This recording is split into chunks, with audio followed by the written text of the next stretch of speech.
let's go into Minnesota right now because I have them as one. I am a huge believer in this team. And, we could look at this team possibly as like, how like the Pelicans last year, they were the 1 seed at one point, I think in like January, they were really on a tear.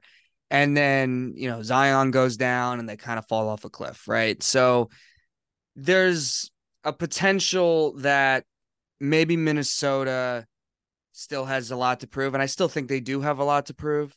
However, they showed signs at the end of last year that they were a much different team after the D'Angelo Russell trade, and I love D'Angelo Russell, obviously Nets fan, so I always root for the guy, but Mike Conley is a much better fit there, and you could tell that they play much better with him, especially the chemistry that he has with Rudy Gobert.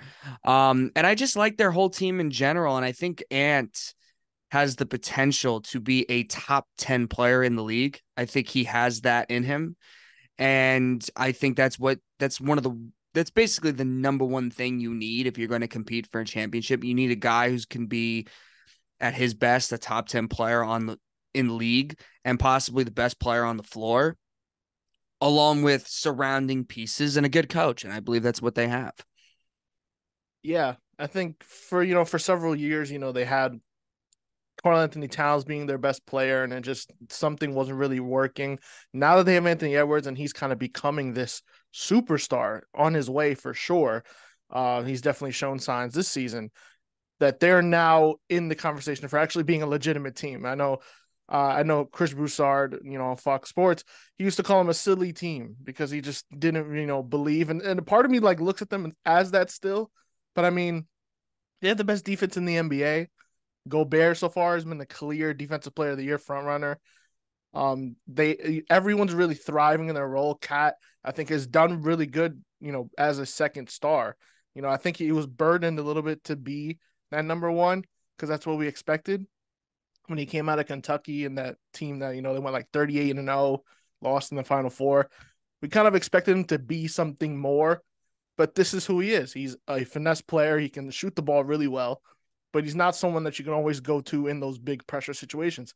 Anthony Edwards loves it. He thrives in it. So now that they have that and they have this defense that is just really stifling teams, it makes them a legitimate team. They've won 14 of their last 16 games. I know a team, Denver, I don't think they like playing this team. No, they don't. They gave them a good fight in the first round, even though they were up 3-0 at one point. Those games were close, I think, other than one game. But, like we said, I think I mentioned this in one of our past pods, is that, if Ant makes that shot, it's a 6-game series. And then it gets a little dicey, but he missed it. But yeah, continue. Yeah, they played earlier this season and Minnesota blew them out. My only question with them is, will they keep this up, this type of defense, to the top defense in the NBA? But they score only 112 points per game. So that is, for them to keep winning, only scoring 112 points per game, they have to still be a great defense. Only Houston, Portland, Utah score less points in the West. So those are, all terrible teams. So that would only be a thing. Maybe they go at the trade deadline or in the buyout market, try to pick up another score. I know Bojan Bogdanovic might be available for the Pistons because they're just absolutely terrible. Oh my God, man. That They're so bad, and I don't really understand like I'm how they telling could you, be this bad. I really thought they were going to be better, like in competitive, but that's someone they can maybe look to target in the trade deadline to try to boost a little bit more scoring. But I think this team is legitimate. They're really good. What do you think about Towns? Because I think Towns is a player that I've kind of had a weird relationship with in regards to how I feel about him, because he has some really awful playoff moments. He got called out by Jimmy Butler. When he was drafted, we were kind of expecting a little bit more from him, even though he's still an exceptional offensive player.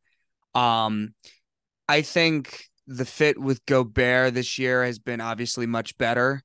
There were the thoughts that it was going to be really clunky. I think my opinion is if Towns works, great, keep him. If the whole thing with Towns, and it looks like it's working right now, but if there comes a point where you're okay, maybe we need to move off of Towns, I think they have the ability to do that, because I think Towns in itself may not have the best value. Like, I don't think you're going to get like any top tier value for him, but you could get some surrounding pieces to surround Edwards, Conley, Gobert, Jaden McDaniels. Like, you got a group with or without Towns that you could really compete with. So I would keep Towns for now, but if there's a problem eventually with either the Gobert or Towns, because we've seen Gobert get, he's awesome in the regular season defensively. We've seen him in the playoffs get exposed defensively. Now I think a lot of that is because Utah's perimeter defenders weren't very good. With Mitchell, Conley, Royce O'Neal is good in the regular season, but times in the postseason has been pretty bad. But I think that had a lot to do with it too. So we'll see. Maybe with somebody like McDaniels on the perimeter, you got a better recipe for success. Minnesota has a lot of size too. They still have Naz Reid, who I really like. So what do you think they should do with Towns? I'm kind of with you there.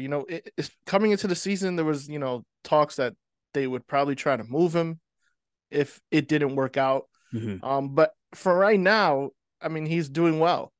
If there comes a point where you feel like the money that you're paying him is not worth what he's giving you, or they're at a point where they just don't really need him, sort of like where Cleveland was with all those pieces that they traded for Donovan Mitchell, then you try and move him. And I think there are teams around the league that would definitely look to acquire him. The Knicks, unfortunately, are one of those teams. But I think Karl-Anthony Towns, he's a great player, like you said, exceptional offensive talent, not a huge rebounder, not a great defender, which is why they brought Rudy Gobert in. But the difference with Rudy Gobert there in Minnesota is that they have all those defenders, like you mentioned.